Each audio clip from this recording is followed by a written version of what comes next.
vampires! No! Brockauer slammed his palm against the window pane. The vampires looked up at him. He turned his rifle on them. To his horror, they were unfazed, bleeding but unharmed. Mouse saw Brockauer and managed to call out, "It's the girl! She is the plague! They were only waiting for us to call in for more troops, for more food!" Welcome to the Night Visitor Podcast. This show has strong language and content and may include spoilers, so plug your children's ears and buckle up. I'm Blu Topalli, one of the writers and directors of the Night Visitor Podcast.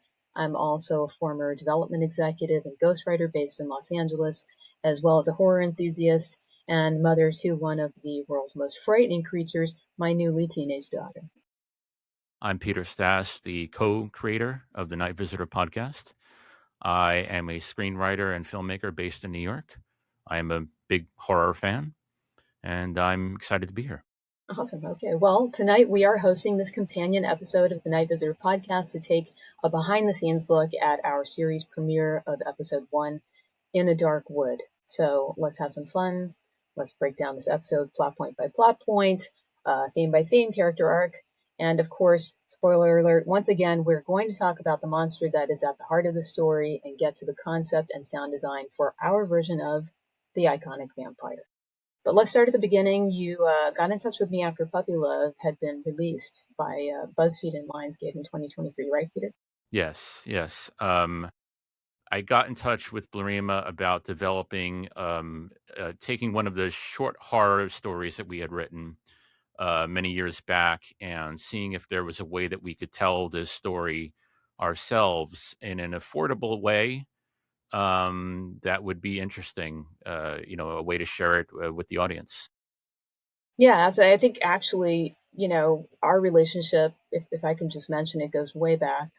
We've written together over the last 20 years. You and I met way back actually when you and Greg Liana came out here to shoot Relative Strangers way back in the day with Danny DeVito and Kathy Bates, I think it was.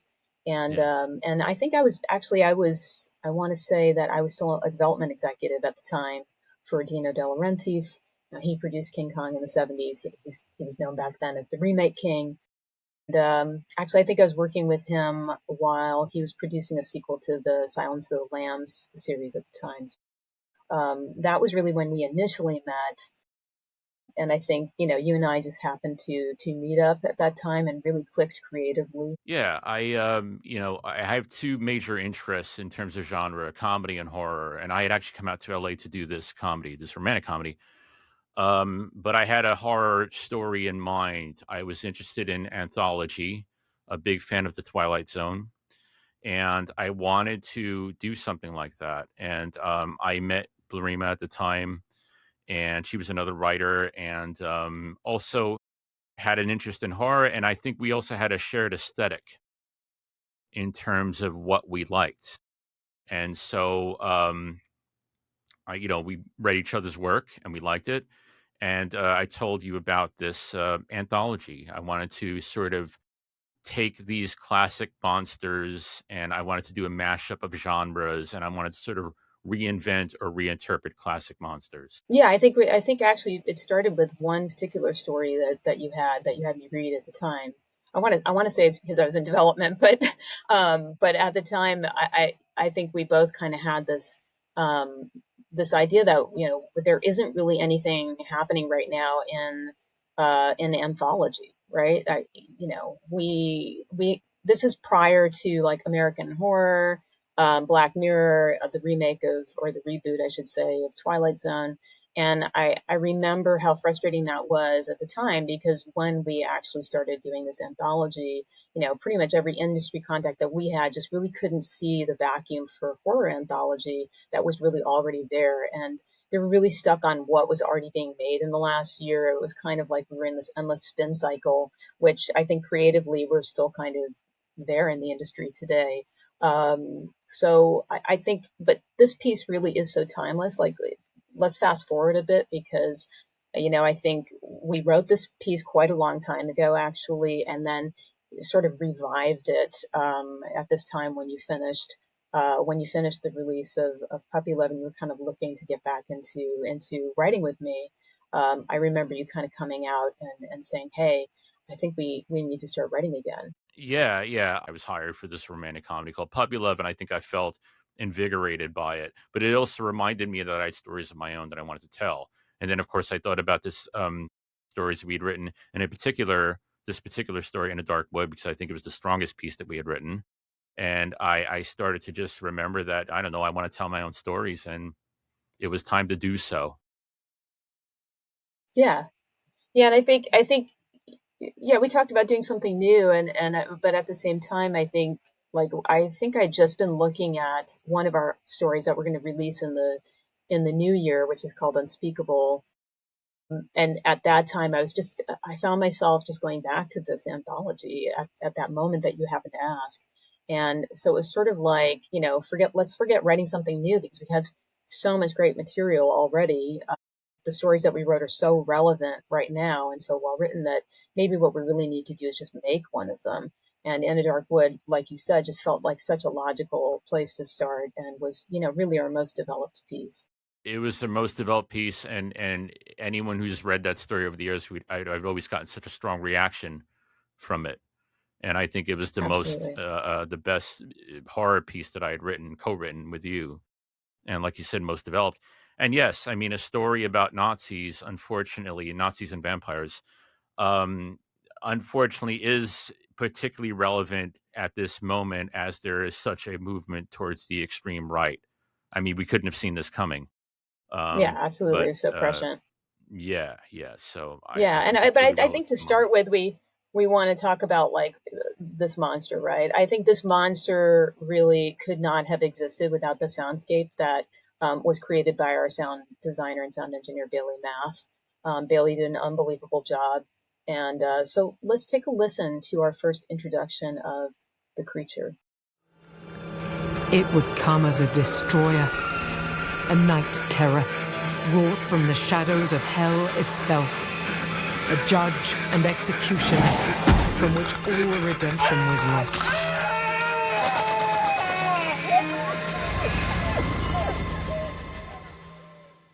So this is where we get to talk about our monster, the vampire. Everyone listening, I can't tell you how many people called us when we pre-screened this to them and said that they jumped out of their seat while they were driving their car. I mean, it was to the point where we actually had to go back and record a disclaimer, which maybe is the most counterintuitive move that we could make, considering the car is definitely the number one spot that people like to listen to podcasts.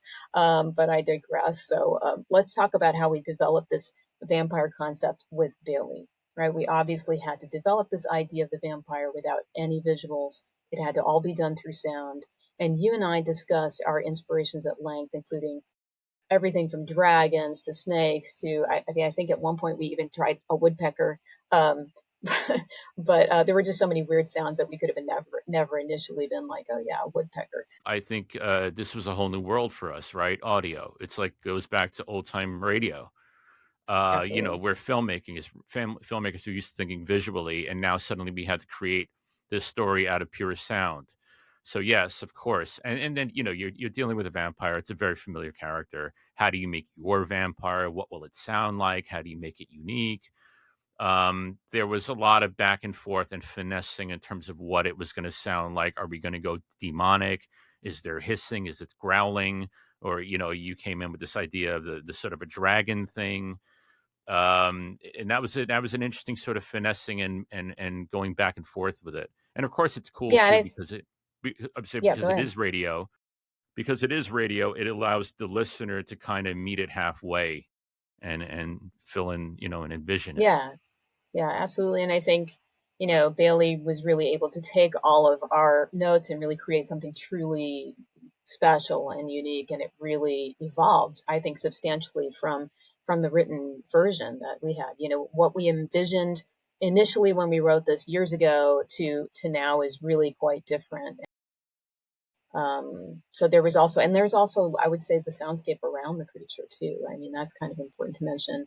That Yeah. we had the sounds of the weather, right? The weather alone involved so many details, everything from like the wind velocity and how that evolved over the course of the story, the ice, the depth of the snow changing. Yeah. I mean, he's having to do the job of what a cinematographer would be doing if we were filming it, basically. He's gotta create the entire world, really, with sound. Yeah, And, because remember, everything else is totally silent, right? Everything else yeah. in this is really silent. There's really no other creature noises. We didn't want to have wildlife in this piece because it's truly the dead of winter. You might in reality get a bear here and there, or maybe like a wolf or something, but in general, I think we wanted to keep this really silent because the village has spent centuries decimating all the life in the surrounding area. So there's no living creatures, right? It's these vampires are actually themselves. They've been Yeah. starving for many years. And the environment itself then becomes a very important character in the story, and that sense of oppression that you're trying to create with it. But yeah, it was an amazing world to explore, the world of sound, the world of creaking floors, the world of boots, and this sound versus that sound. And like you said, the depth of the snow, ice. Is it shallow snow? Is it deep snow? I mean, this was a whole sort of new It world. was so specific. Yeah, it was so great. I mean, it's so much more specific than I think what you do even. I mean, not to say that they don't do this in film, of course, with Foley, but I mean, it was so particular because all you have to count on is the soundscape. And then we Yeah. had, of course, the narration, which Yes. we were able to add another layer, which I'm sure you can speak to that as well. Yeah, so the narration by Annabelle Capper, an amazing actress and director, and soon to be my wife. Yes, that's right. Congratulations. Thank you. So Annabelle, an amazing actress, English, this beautiful, powerful voice. Yeah, and narrating it, telling the story, but not telling the story in a neutral way. There's a little bit of, she has a perspective, right? The narrator is meant to have a little bit of a perspective on what's going on, Yeah, she which has is their interesting. internal thoughts, right? She's describing And the that, of internal. course, yeah, And then, of course, at the same time, what we I think when we were co-directing her, it was just to say, but we want to make sure you have an opinion as you're not an ambivalent, you're not ambivalent about this. You have an opinion of what you're hearing in terms of their internal thoughts and what's happening in the story, and we wanted to make sure of that because we, of course, cannot. I don't think that we can be ambivalent about these characters. We can't really be ambivalent about a group of Nazis, right? So when we hear their internal thoughts, I think we can't help but have a perspective on that. yes, yeah, exactly. I think that her narration gave it a lot. The storyteller is so important, really. And I even like the fact that it's an English person just because they had a unique relationship with the Nazis in Germany in World War II. They were Yeah, bombed by the Germans. yeah, So there's even something yeah. kind of fun in that. Um, Well, I mean, not fun, but yeah, I think. I Not mean, I fun, think our but, actors. useful to the Well, project, I should say. I think our actors came in, and quite a number of them were British.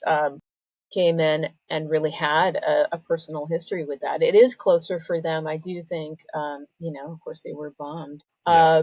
And I think for us, we can talk about like sort of how we approach co-directing and much like co-writing probably, but I'll let you start on that. Well, fortunately, if you find someone who you have a shared aesthetic with, that helps a lot.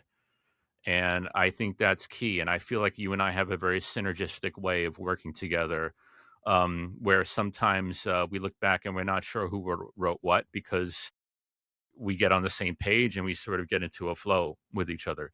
And, this was the first time we were actually directing something together. We'd written together, but I found that it was quite seamless. It felt really natural. It felt really symbiotic to me. It felt very much like our writing relationship. It was Yes. almost like there was just not even a hiccup between the two for us. That transition was so smooth. And, you and we have a lot of, I think, in terms of our aesthetic, we have a lot of similarities. We kind of have our sensibilities are similar and our idea of having sort of a shared vision is very I think it's important to us to have this It's sort of it's it's you, me, and this third thing, which is the shared vision. And I think we both take that really seriously in terms of our relationship, that comes first. And I think we're also kind of good at different things too. I mean, Yeah. Peter, I think you're nice. I think you're nicer than me.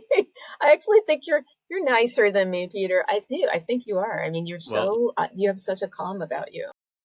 I it's interesting you say that. I mean, it might be a more I hate to use the expression, but it might be more of a good cop, bad cop. You might not want to look at it that way, and I don't want to make you the villain, but yeah, you have a Mm, different approach. I think that we have but it works.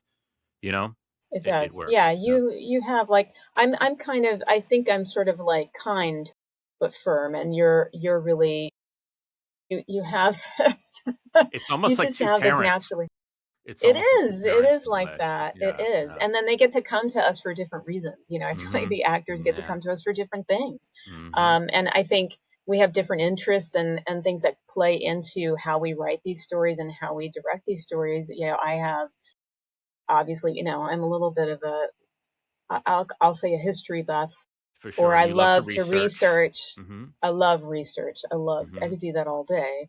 Yeah. I love to bring those little details in to the writing process, and then really give that also, I think, to the actors as background so that they can tie their character into the context of what was happening at that time in history.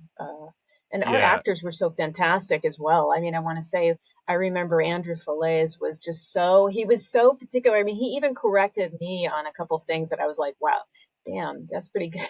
Yeah, well, You're correcting Andrew me, has an incredible mind as well. He's a really smart guy, incredible, really educated. and was Yeah. so specific about like, no, it's pronounced this way, I think, and that was great. And we have, of course, we have Jonathan Tyndall, who brought so much gravitas, The and Brockhour. really fragility to the piece as well. We could go on and on. We'll continue talking about our actors throughout this, but um, yeah, I really felt like there were times where I brought maybe a little more technical parts to this, the sort of physical side of production, where I'm a bit more comfortable because I have a bit of a technical background as well, and you're able to bring sort of this. I'm not an insensitive person, but I think you bring a certain sensitivity to the directing that's just a great supplement to what I do. And I should mention also when we're talking about this piece, the soundscape, the actors, we have to mention that Chris Barrick was doing ADR for us, and Chris Barrick is an industry veteran, a total, like, we're so lucky to have had him on this piece. And he did such a fantastic job putting this dialogue together in such a way that we could really feel these performances. Um, Yeah, and and great to and work I with. would and great to work with. Like, what a kind person. But I would also say too, like when we were going through this, there were some decisions that we made, some creative decisions we made, including, this is a piece with German soldiers. And we decided at one point that we didn't really want to focus on having a super accurate German accent, right? The dialect and all of that. And maybe you can talk a little bit about why we didn't insist on that. Well, we didn't want the cliche. We didn't want Colonel Klink. We didn't want that sort of thing. We're more concerned with the performance.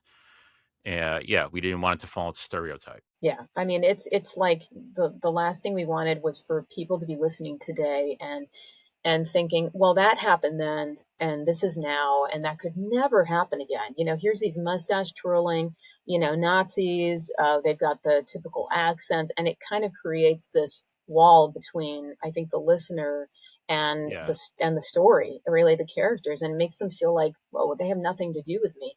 When what we really wanted to focus on was we do want to humanize these soldiers. We want to humanize them, and it's less important about sort of accent accuracy than accuracy in the performance, and making sure that people understand this could be anybody. This could be you. This could be me. This could be anyone today, who just may be slipping down the slippery slope, because these soldiers, as we know, German soldiers back in the day, many of them were conscripted. They didn't necessarily hold fanatically to the Nazi ideology. And so, but we wanted to show you how people can kind of start agreeing to things that they really know that they shouldn't be agreeing to. I think it's really important also for us as directors to talk about our inspirations, our horror inspirations. I personally would actually say I'm a horror enthusiast, not a horror fan, because when I think about horror, and I think about gore and things like that, I tend not to watch a lot of gore personally. The things that really scared me when I was a kid were horror films like Rosemary's Baby, or The Exorcist, right, or The Omen. Those films really scared the crap out of me, and I can't even believe that my parents were. I don't know where my parents were, but we were watching these films. I remember watching The Omen. I think I was like 10, and it was like in a crowd of nothing but kids, in an amphitheater in outside of Istanbul, actually. And I don't know, there were no adults there, but for some reason, because there were no, there's no MPAA ratings over there, we were just allowed to like run free and watch these films. And the thing that really frightened me about films like that and Amityville and all these other films was really the monster within. It wasn't really the monster outside. We watched plenty of those films when I was a kid. We loved getting up on Saturday mornings really early, watching the Creature Double feature, all the sci-fi stuff that I'm still a huge fan of. But I think the thing that frightened me really the most, and what I tend to kind of crave when I'm writing these stories and directing these stories, is really that psychological sort of unnerving horror. Yeah, well, I definitely grew up watching, yes, the creature features, the old black and white original, the old Universal monster movies, Dracula and Frankenstein, all that. I'm a big fan of Dracula. I'm a big fan of the book Dracula. Right. And of course, all the Hammer horror movies. In terms of this piece, a big influence on me also was the Twilight Zone. Absolutely. And Yeah. that was allegorical. Rod Serling was very interested in discussing the human condition and I think discussing social issues. And he found that he could do that through the context of a fantasy series a lot more easily than if he just went head on with it. And that's always influenced. And I think of this piece as being very Rod Serling-esque, actually. Brockhauer is a very Serling-esque figure, I think, because there's a literary Absolutely. aspect to it. He's introspective. He's thinking. It's a very Serling-esque kind of character. He's also the moral. It's the moral aspect of it too. Right, a little bit of the moral compass, although I think he struggles with his own denial. And I think, you and I are both huge fans of the Twilight Zone. Yeah. As a kid, the Twilight Zone marathons, those were really influential on both of us. The old black and white original, of course, Yeah, the Twilight Zone. original. Yeah. And, I think we had actually a little nod to that in the piece, which is when Mouse says they were only waiting for us to call for more troops, for more food. It's really a nod to Serling's "To Serve Man" episode, Yeah. and It's I a think that cookbook. was, yeah, it's a cookbook, right? It's a Yeah. cookbook, Yeah. and Yeah. we wanted to put that in there as a nod to our inspiration. And that's why I love this story, by the way, in general. I just think that there's something in it for everyone. There's the psychological terror that I really crave, as I said, the sort of, we'll call it the pagan folkloric themes that I think add so much color to the piece, and depth to the piece. And then we have the World War II drama. It's really very poignant story about World War II. And then, of course, we have this monster that for us was so foundational as children. And I think that we both kind of really hope that this experience is as extraordinary for all of you listeners out there as it has been for Peter and I to make this. Yeah, I mean, I think that yeah, certainly that setting, World War II. Mashup was something that we were interested in from the beginning as well, mashing up genres, right? So mashing 100%. up Yeah. a war story with a vampire story, and then we have others of this nature. We have a Western ghost story and things like this that we will get into as we go further into Well, the I think episodes. we had that sort of shift actually too, and we should mention here. I don't know, Peter, if you want to mention it now, but we've actually, drum roll, decided to expand this story into a feature And that script has already been written. We wrote it this past September. It's out there in the ether. We can't say too much more about that, but we can give you a little sneak peek into it, to let you know that this really shifted the genre. Right? We love genre blending, as you said. I think initially we had all of these other genres that we were kind of looking at. It was really much more of an elevated horror piece, but now we've really dove further into cosmic horror and into the folkloric horror, that I think has really enriched this piece in the full length feature version. Yeah, well, we go further into the book. It's interesting too because when you say cosmic horror, the first name that comes to mind is H.P. Lovecraft, and you know, there was a book at the center of a lot of his work, which is that Necromonicon, right? So it's interesting that we have a Yes. book as well, right? We have sort of book. Remember, the Necromonicon is the Book of the Dead, right? Yeah. And we have this sort of book, which is this living Bible. We have this book at the center of our story, which is sort of this living history of the village, and it's sort of it's key in a way to the story because it seems to be so connected to the villagers and to the girl, right? Almost physically when the And book is how about torn in in terms half. of Yeah, in terms of the dread of the piece, though? I think, when we talk about cosmic horror, why does this piece fit into that genre so well? And I think part of that is really because we're talking about something that is so much bigger, than any ideology that they might have had as Nazis. That they've come into this environment where, something larger than them has so clearly taken over and has really made their ideology totally insignificant. yeah, a universal force which is much bigger and more all-encompassing than their Right, powers, which are physical. right, which feels very Lovecraftian, Very, yeah, for sure. yeah. And I think we also have the folkloric elements. I think there's less of that in the podcast piece because we have obviously a more limited structure with the podcast piece.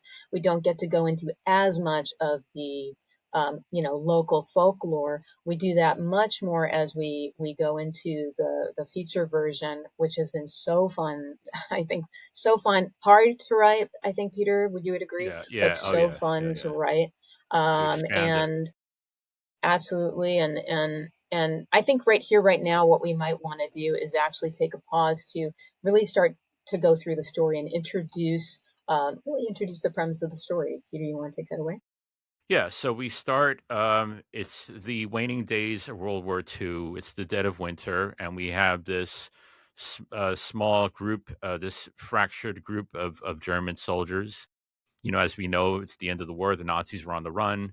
It's the dead of winter. They're starving, and they find themselves stranded in the accursed mountains, which are a real place that most people probably don't know about. This is a place in Albania, and Blerime, you're half Albanian, so this was something that you knew a lot about. So Yeah, yeah, yeah, actually, absolutely. I think we will get into that in a moment, but I think, and here we sort of want to, I think, let's talk about Brockauer, because I yeah, think Brockauer is really this stoic, disillusioned, but very determined leader whose sense of duty causes him to make ultimately fatal choices, and they're led here by Captain Brockauer.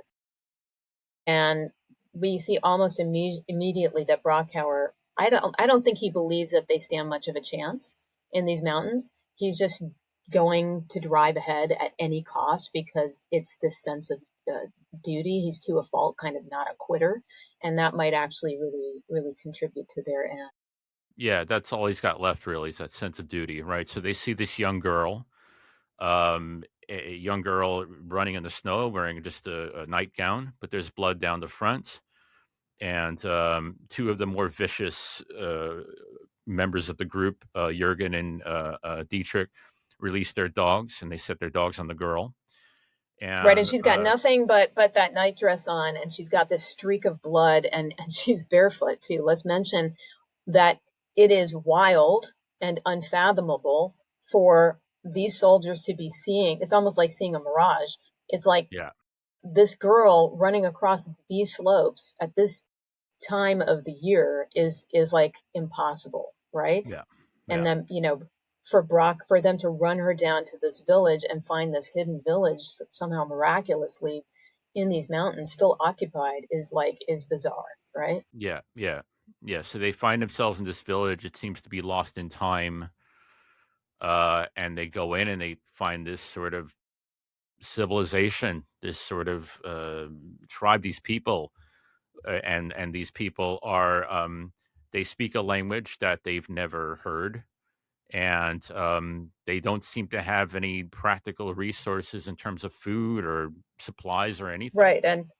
And yet Brockauer insists on helping this girl and staying in the village instead of pushing forward. And again, I would say that this is a really bizarre choice. Why would this German captain, who has been awarded as a Nazi hero, be so intent on protecting this girl? So what do you think about that? What Well, are his motivations? I think because coming into it, he is, yes, he's a captain, a Nazi, soldier, but he's very disillusioned about all of it. And I think in seeing this girl, he thinks perhaps this is some form of not making up, but yeah, perhaps some form of it's a redemptive act, perhaps. So it's meant to be a redemptive act. I think saving this girl. Which is insane because we know that Brockauer now we know now that Brockauer has committed atrocities, right? And for him to believe that protecting this one girl is somehow going to magically, it's magical thinking. It's like it's not going to redeem you for all of these atrocities. But he still goes ahead and does. He continues to try to be this sort of apologetic type of character, and I think ultimately this is sort of what he's you've mentioned before, and I think it's good to bring up this idea of like,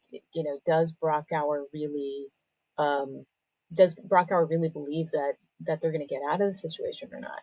I think on some level, he knows that they are here to face their punishment. I think on some level, on some subconscious level, he also knows that there's something waiting for them in this village. I do think that.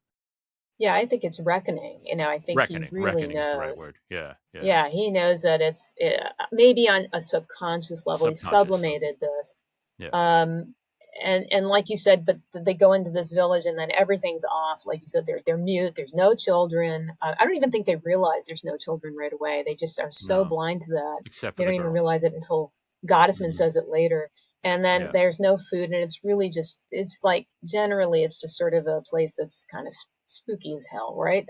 Yeah. And then to make matters worse, the storm traps them there Yeah. overnight. And Brockauer, who's trying to keep his men from committing mutiny, is now facing spending a night where they're all starving and on edge. And you start to see everything slowly unravel, and the village starts to reveal its true nature. And I think Yes. it is important to stop here and talk about the village as a prominent character in this story, in particular, its connection to the history of the Icarus Mountains. Yes. Yes. Well, yes. I mean, the Accursed Mountains have a very unique history. It's a place that feels like it feels, how would you say, it's almost like lost in time. It's primal. There's a lot of mythology, a lot of folklore there. Um, nature is very prominent there, and the Yeah, I power mean, of it. actually, and you mentioned I'm Albanian, and I'm half Albanian. My dad is actually from Korça, which is in the southern part of Albania. It's not in the north. We didn't really spend much time, to be honest with you, in northern Albania, but the Accursed Mountains, it turns out, are actually a real place, which was so, this was for us, I think, so perfect, right? Like that there's an actual place called the Accursed Mountains. Um, and it's the kind of thing that I love in our creative work. I love using these actual and factual things and then twisting them just enough to kind of scare the shit out of you. And there are a lot of stories about these mountains, the isolation of its people, the extremity of the weather, the landscape, how extreme the landscape is, and how the locals still kind of honor these pagan origins that they have and these rituals in their daily lives. There have been a lot of stories about disappearances of outsiders throughout history in these mountains, many stories of hauntings and supernatural events there. And the history of the Albanians goes back really to the Illyrians. It predates even the Romans, to be honest with you. And I'll just mention this as an aside. I think I mentioned to you, Peter, that I had tentatively planned a family trip to the Accursed Mountains this past summer. Not Disneyland. Initially my oldest brother was kind of on board. He's like, "Oh yeah, sure," and he has two sons, my nephews, who I really wanted to, and my daughter. I thought it'd be great for us to all take the kids to the Accursed Mountains. My other brother was like totally on board because he doesn't have a wife or kids or anything. He's like, "Yeah, I can go," but I doubt that you're going to convince our oldest brother, or maybe his wife, really, to go and take their children to the Accursed Mountains. And I know it sounds nuts to have a family vacation in the Accursed Mountains, but this place is really one of the last untouched areas of Europe where you can really get a feel for Europe before the industrialized world sort of tainted it. And it's absolutely beautiful. I really want to also emphasize that the hospitality of this really incredibly rich mountain culture in northern Albania. And there's a really huge emphasis on hospitality in general in Albanian culture. They really take it seriously. Just don't show up unannounced is what I would probably say. If you're planning a trip there, please don't show up unannounced, because that's probably not gonna garner the best reaction. No. But a beautiful place if you want to go blueberry picking, Peter. Oh yeah, I think I'll just buy some blueberries at Whole Foods. Right. But Right. And then yeah. yeah. So there's There this were Albanian element, all these rituals and all of this pagan piece from the Albanian side. And then I think we can talk a little bit about the other cultural elements that add to this piece as well. in terms of, I'm sorry, like The Romani and the Romani and the Cynthia, elements. exactly. Well, yes, I wanted to talk about that, and I wanted to backtrack just a tiny bit. I wanted to mention Blerime. You actually played the voice of the girl, right? I Which I do. I think you did a do. great job. Yeah. So now I Yeah. always thought it'd be interesting to have a vampire culture that would have its own culture. They'd have their own language, and their language be a combination of different things. And I like the way you created that, because her words, when she's speaking and sort of mumbling, there actually is a literal translation to that, is there not? There is. I mean, and I want to say also, if you can backtrack even more, to just say what we included in terms of the language. So we've included, I went back because I have an Albanian background. I know a little bit of Albanian.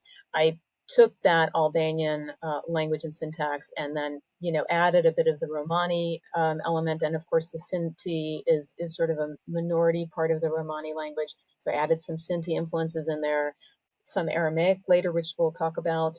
And this is really kind of how I was able to just sort of create this little bit of language for this character. I really reluctantly played her, but we You didn't did a have a great job. female. But no, thank you, appreciate it. Thank God for Billy, tweaking it a bit. But yeah, I mean, I think it's important to mention the Romani influence on this, because really it's a nod, right? This is a Yeah, nod it's a nod to to Dracula. to Dracula, and to vampire mythology in general, which really ties into Romani culture as well. We wanted to have a nod to that, and it's definitely not the norm, right? Because the Romani, again, which the Sinti are a minority of, are generally really found in the central and southern parts of Albania, and there's a scattering of them in the north as well. But it'd be very unlikely to find them in the Accursed Mountains itself.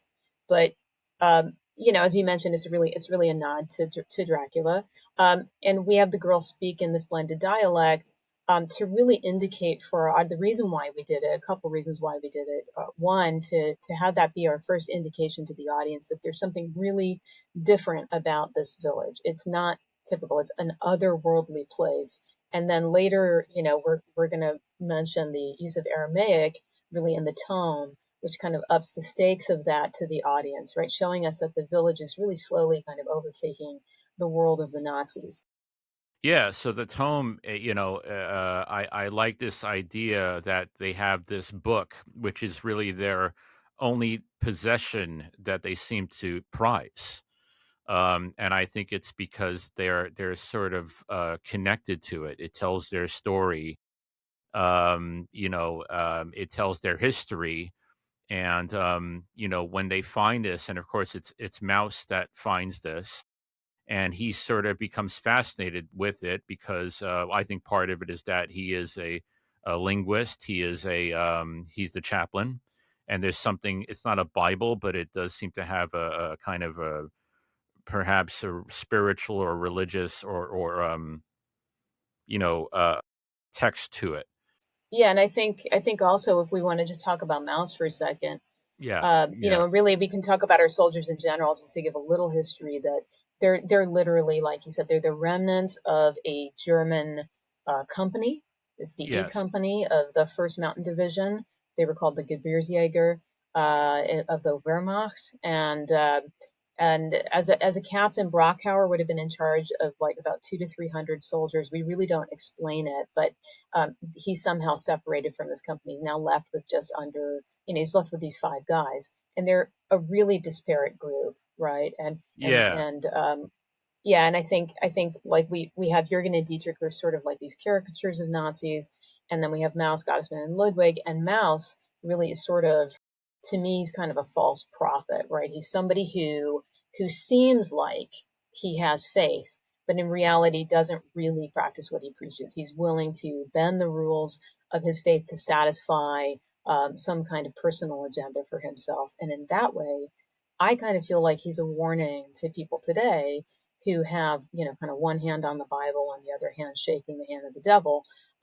He's a warning that you just can't really have it both ways without losing your soul somewhere in the mix. yeah. I think it was important actually to make these characters complex because I think when we tend to depict Nazis, we depict them very one dimensionally. I'm glad that we didn't do that because we have to understand that these impulses come from somewhere, and I think if we separate ourselves completely from people that we consider villains, I think we're making a mistake. Because I think the important thing to realize is that no, they are human beings. That's the problem. You know Yeah, what I mean? that is the And I, problem. Yeah, this is where it yeah, all yeah, originates. yeah, And our guys are conscripted. These are conscripted yeah, guys. A lot of them. yeah, They're not yeah. necessarily volunteers.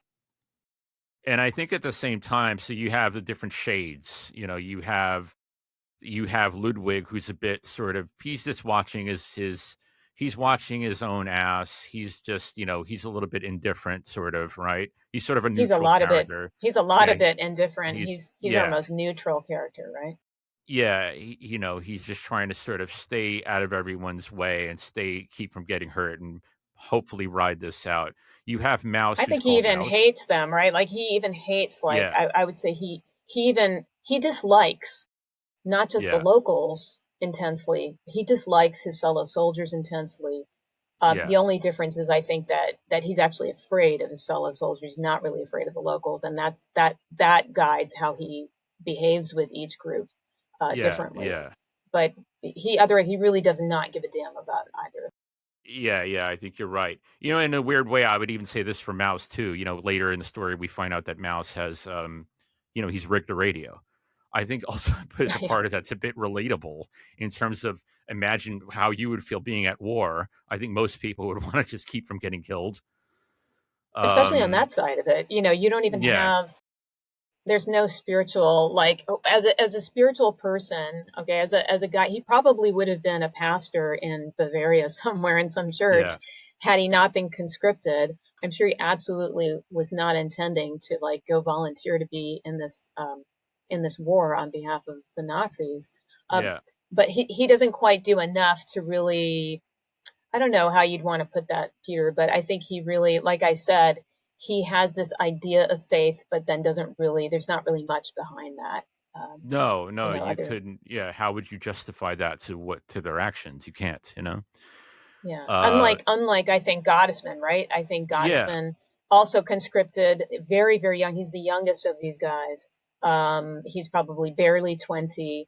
And sort of one of these characters that's just been like shell shocked and holding a gun and never shooting a bullet in his life and doesn't know what he's doing there. I think he's a very different sort of character. He has a little bit of a relationship to Mouse in some ways. It's sort of he's more of a seer than a Yeah. false prophet.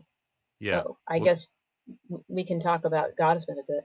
Yeah, Godisman, I like that character a lot. And remember, we conceived these characters 20 years ago. So Godisman is, if there is a member of the group that could be considered innocent, it would be Godisman, only because he's one of these people that should have never been on the battlefield. He was conscripted, like we said. Everybody got swept up in it. He's very young. He is on the spectrum. He's neurodivergent.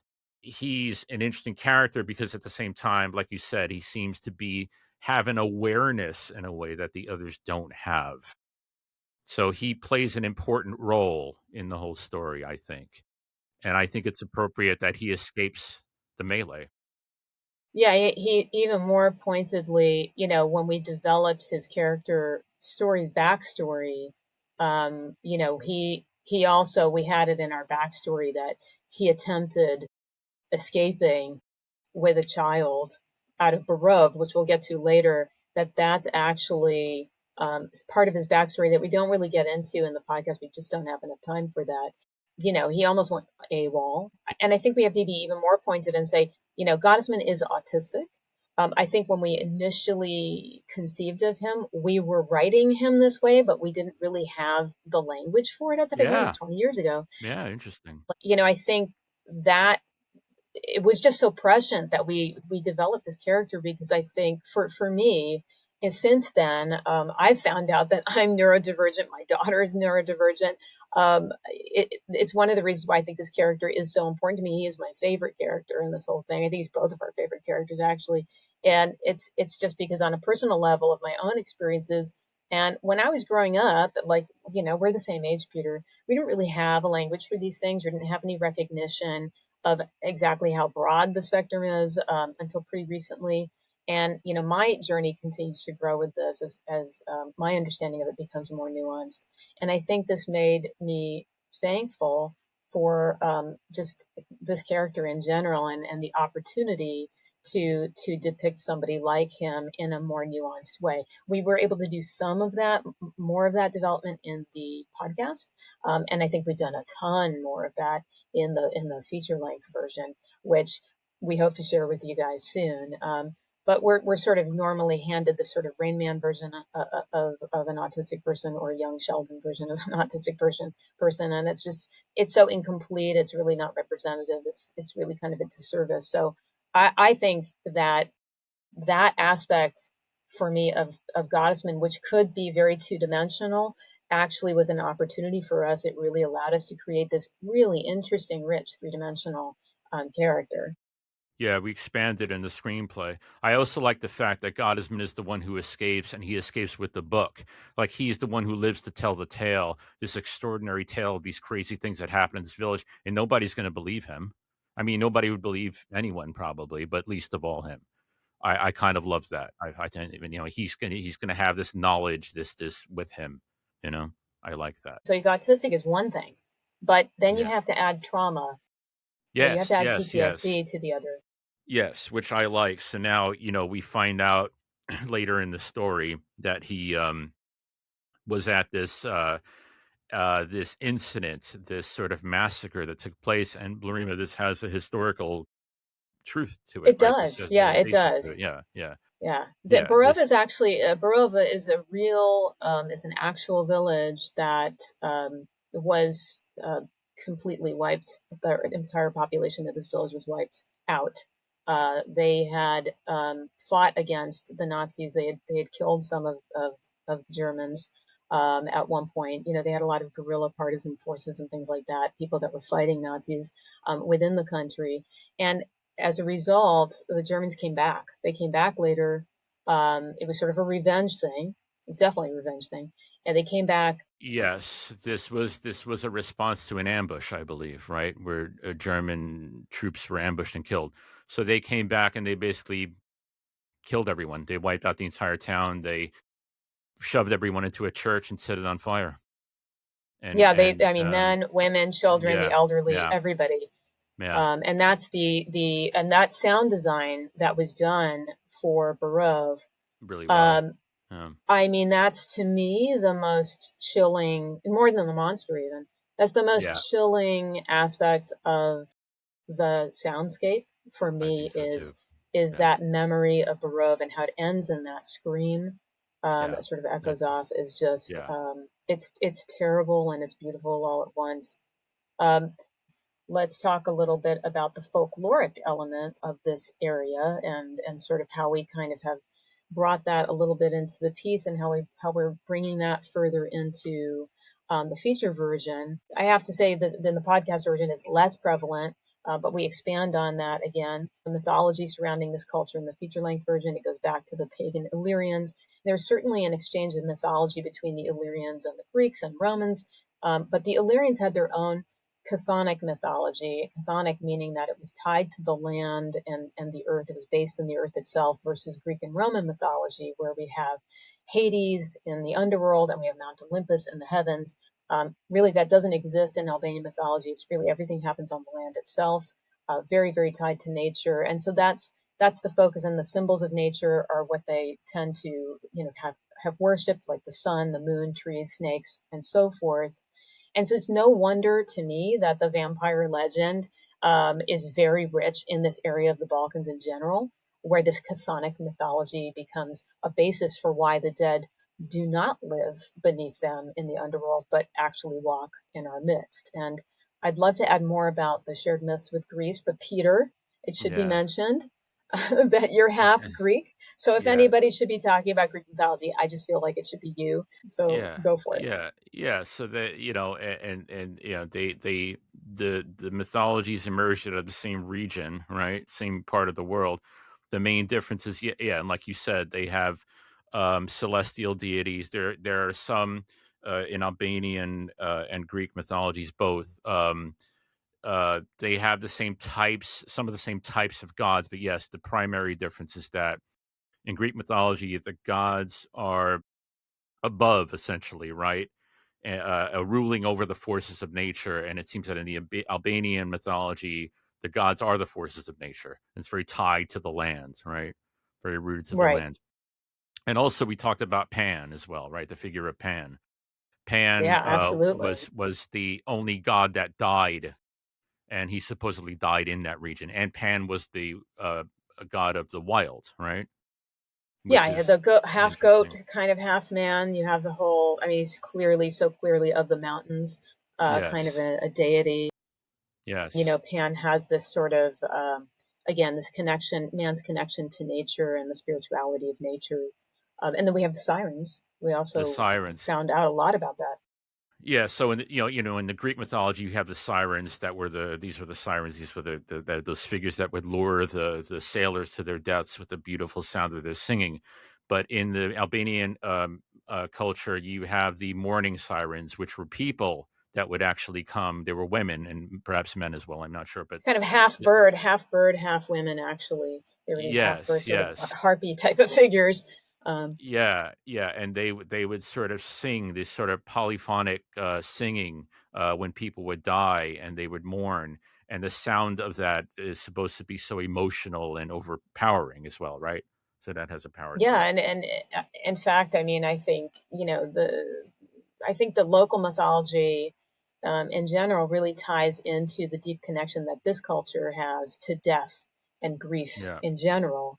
This is one of the few ways in which this culture readily expresses public emotion, and how we tie that into the podcast is, really to take this sort of mythology and expand it a little bit for the feature screenplay. We added we added some characters as a result of this mythology, especially around Pan and this dying god. The idea that Pan actually died in Illyria, and there was a massive outpouring of grief amongst the people is sort of the telling of that story.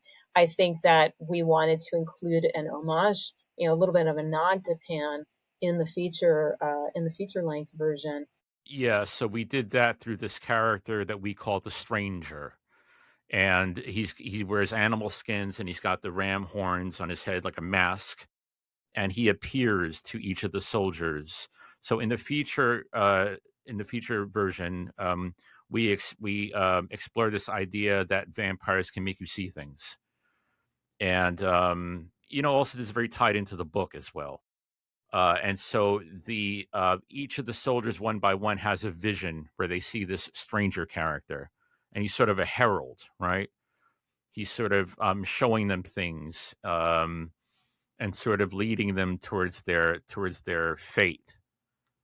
Yeah, and I love how it helped us touch also upon the cultural grief that is experienced by marginalized people who've often seen their rituals and their spirituality erased by so-called, civilized society.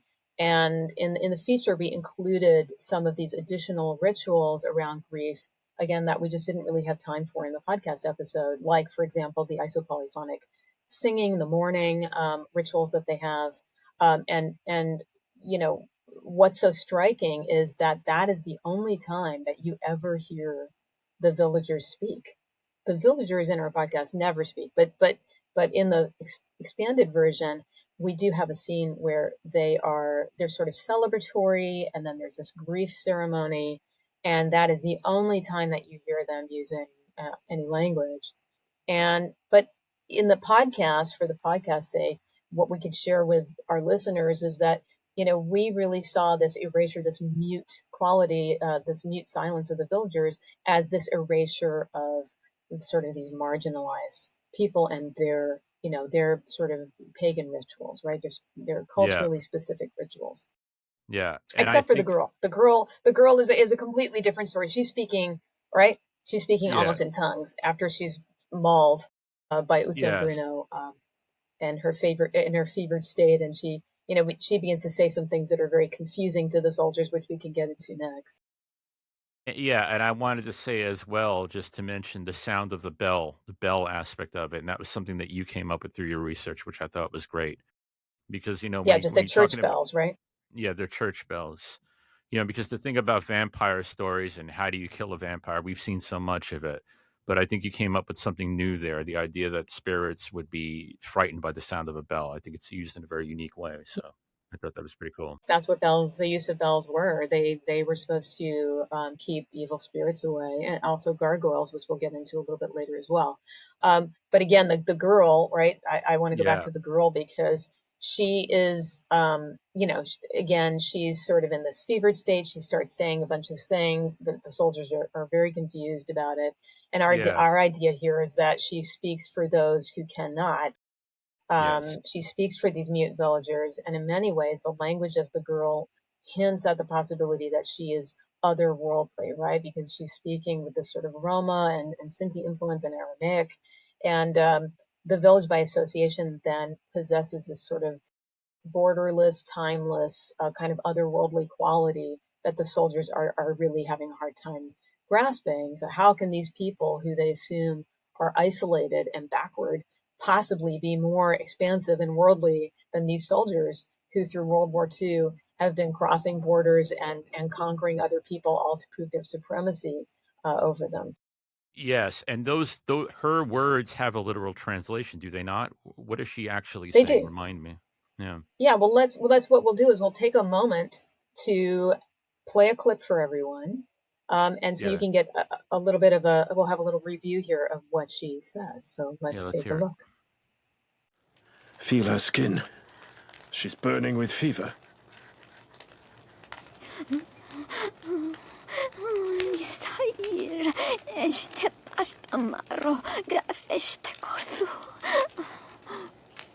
Mouse.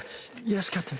You studied linguistics at the seminary, didn't you? Well, I studied Latin, Aramaic, and I know some regional Balkan languages. What's she saying? I don't know, Captain. It's very unusual. Yeah, I love the sound of that. I love the eeriness of that. And Blerime did a really good job in that. And that was a mixture, literally a mixture of Albanian, Sinti, Roma, and Aramaic. Yeah.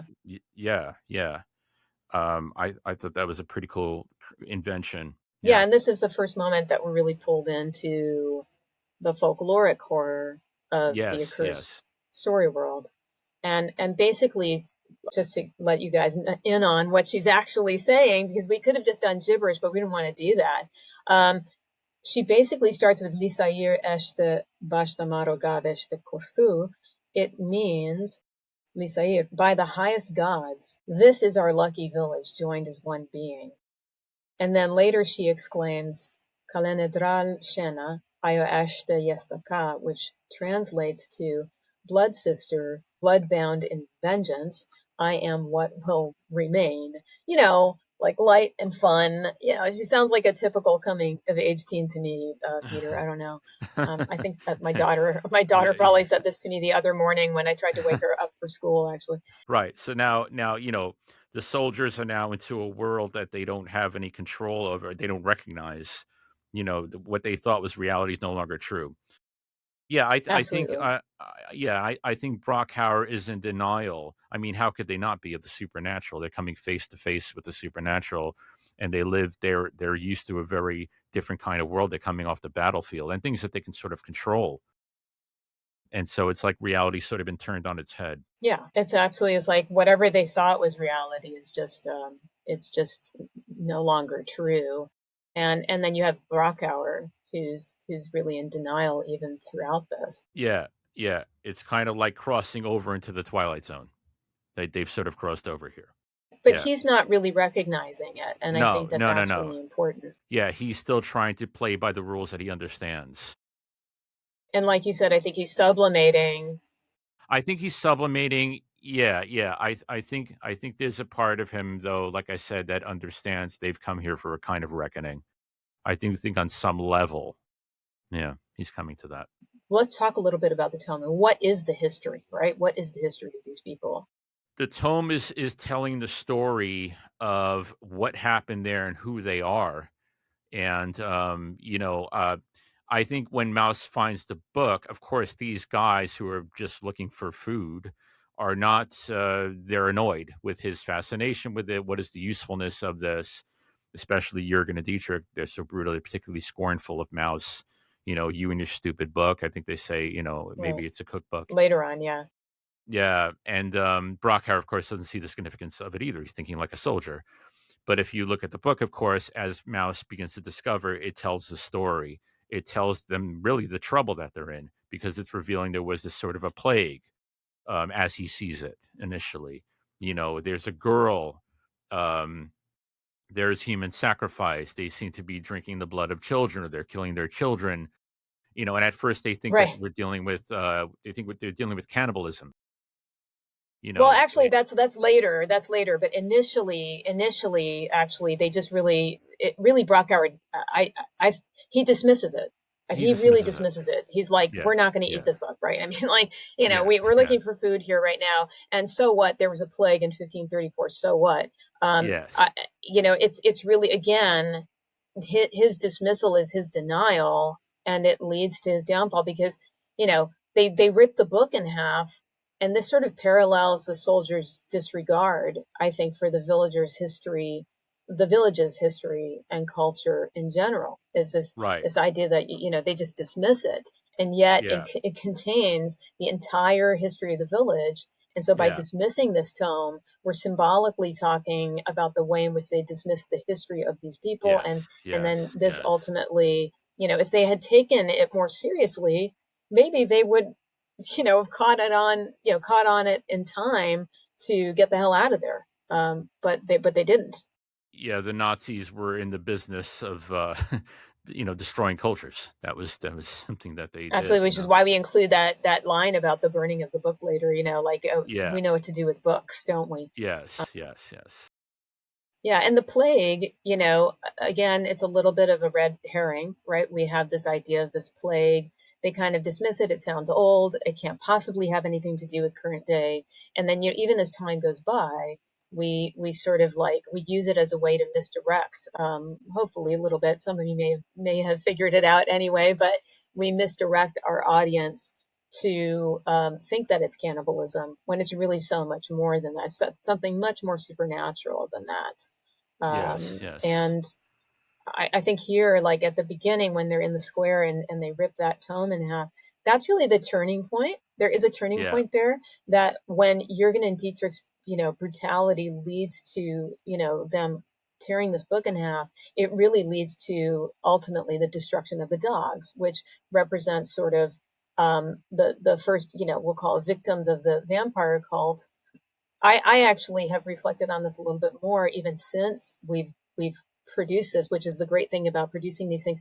It's like the more that I play the story in for myself, the more meaning I get out of it. And I think really I've been reflecting lately on, really the dogs are not actually victims. They don't die technically.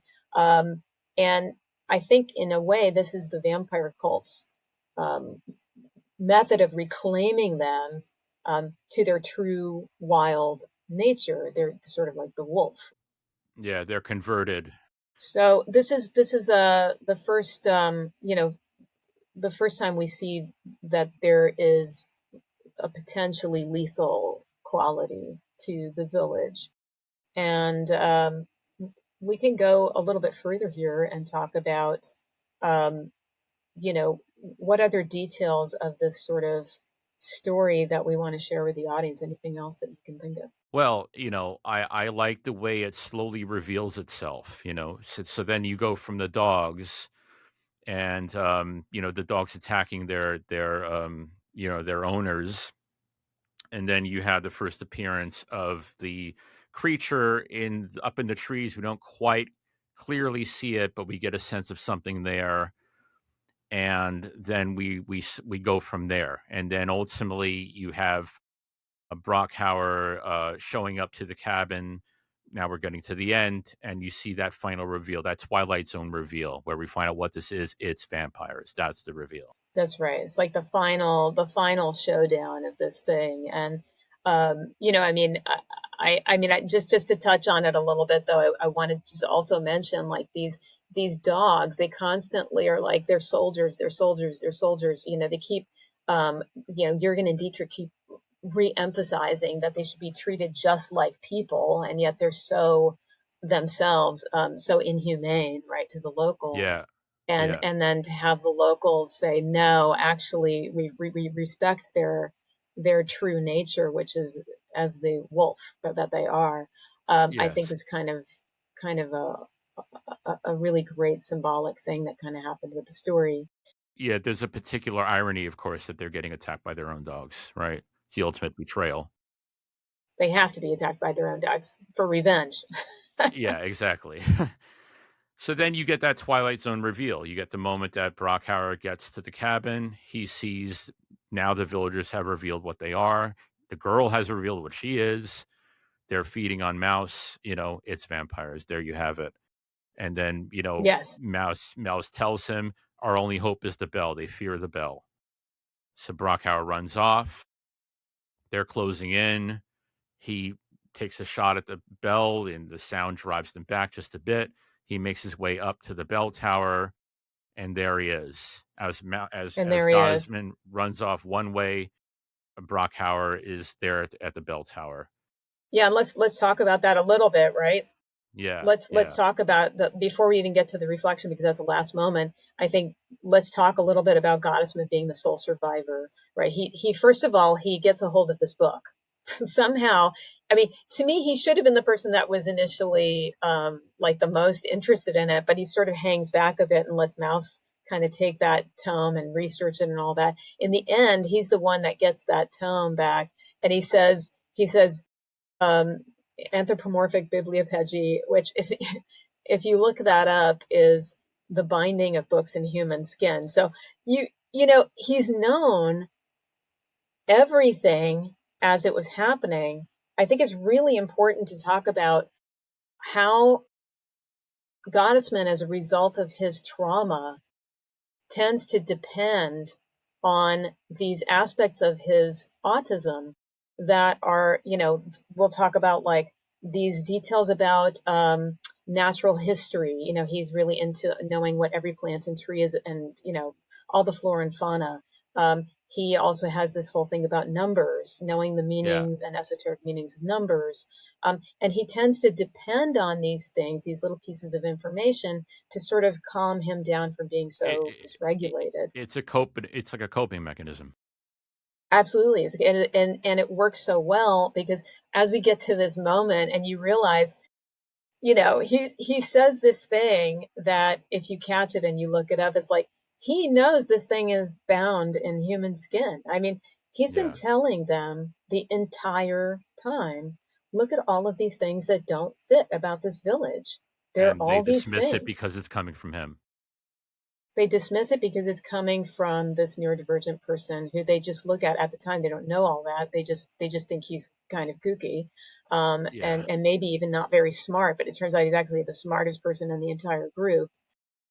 Yeah.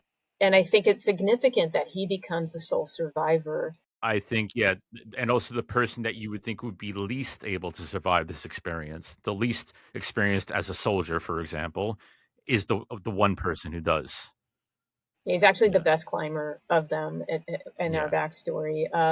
And we have our creatures which go from human to sort of ravenous, mindless beasts in a way. They're sort of nipping at each other's heels as they're trying to get up the bell tower and chase him. They're actually biting at each other as they try to chase Brockhour. And I think that sort of goes into the theme of man versus nature. I think here we can reflect a bit on these themes, to talk about, we sort of have this idea of duty versus honor. Those things are not the same thing. And we have Gottesman who had said earlier, is shame or death or shame, which is worse. And it's like, we know the answer to that question. The shame is much worse. The shame of what the atrocities are that they committed is much worse. Yes. How we sort of decide what is human and what is of nature is really pretty arbitrary. It's pretty arbitrary, and it's based on the individual person and whether or not they're in denial of the fact that human beings are part of the animal world. We are animals. Yes. And in that final sort of inner monologue, you have Brockhour reflecting on all of this, right? And it's the final end of his arc, I think, because he's finally sort of admitting, yes, we are monsters. He's seeing the parallel with himself and these creatures. Although I guess the difference is that you could say that those creatures are victims of fate. They don't, or those vampires were the victims of fate. Whereas a monster like himself has made the choice, has consciously chosen to carry out the atrocities that he's carried out. And continues to, and is in denial of these things. We can be more than one thing at once. We can have regrets about our past, and we can also want redemption for those things, and also be in denial of those things. Right? We can be in denial of the fact that maybe we cannot be redeemed from these types of atrocities. And that's really, again, the cosmic horror element that we bring into this, is to say, I think some people would say, oh, well, yeah, you're humanizing these guys. You're trying to tell us how, well, we're just human beings. We make mistakes. No, yes, we make mistakes. These are atrocities. And when you're at this level of action and behavior and reaction, then really you've kind of crossed a line that you can't go back Yeah. and cross again. You Yeah. can't go back to when you were innocent. And as much as you would like redemption, you're not going to get it. Yeah. And I like the fact that the story leaves you on that note. And you don't actually see him getting killed. You assume he will be, but you don't actually see it happen. I like that. It's kind of haunting. Right. And he compares himself, right? He compares himself in that monologue to, I am, and he says gypsy, of course, which we know is a derogatory term, but that's the correct term for the time. I'm the Yeah. gypsy, the Jew, the other. And he Yeah. realizes in that moment, it's much too late to realize that, he was never in a superior position to anyone. And he truly now he's in the position of those marginalized groups. He's not like them because those marginalized groups didn't do what he did. But he sort of sees that now this is the proper ending for me, because I recognize that this is what I did to others. Yeah, yeah. And then it just sort of fades out with that bell, right? Like, ask not for whom the bell tolls, it tolls for you, right? Yes, yes, yes. And he says, Alaman, these words um, that goddessmen say have meanings. They also have meanings. And the unforgiven, Alaman is, of course, the word for German, but it's also, in another pronunciation, it's this esoteric Kabbalistic term from Hebrew for those who are not forgiven. And I think that's really important as well. Um, Yes. and and I also want to say that the monster, our vampire, is more than just a physical creature. It's really a manifestation. I think it's a manifestation of these German soldiers' internal struggles. It's really a manifestation almost of Brockauer's internal struggles, to be honest with you. Yes. That they wouldn't be here had these soldiers not had these internal battles to fight in the Yes. first place. The monster is in us, unfortunately. Yeah. And they've Yeah. created their own hell on earth. The idea that again, we go back to the chthonic mythology, that we actually, hell is not underneath us. It's not, heaven's not way up in the sky. Everything that is heaven or hell is experienced in the land itself and on the earth itself. And so it goes again back to this sort of pagan mythology of the area. Yeah. Well, I think that we've discussed a lot here. I think there's so much more to discuss, but that's all the time that we really have. Guys, that's our show for this week. Thanks for listening. If you like the show and you have a minute, you can review and rate this podcast via Apple Podcasts, Spotify, or anywhere else you might get your podcast. It really helps people find the show. And you can also check out our Instagram at Night Visitor Podcast and visit our YouTube channel. We'll be back with our next episode, Unspeakable, in the new year. Until then, sweet dreams.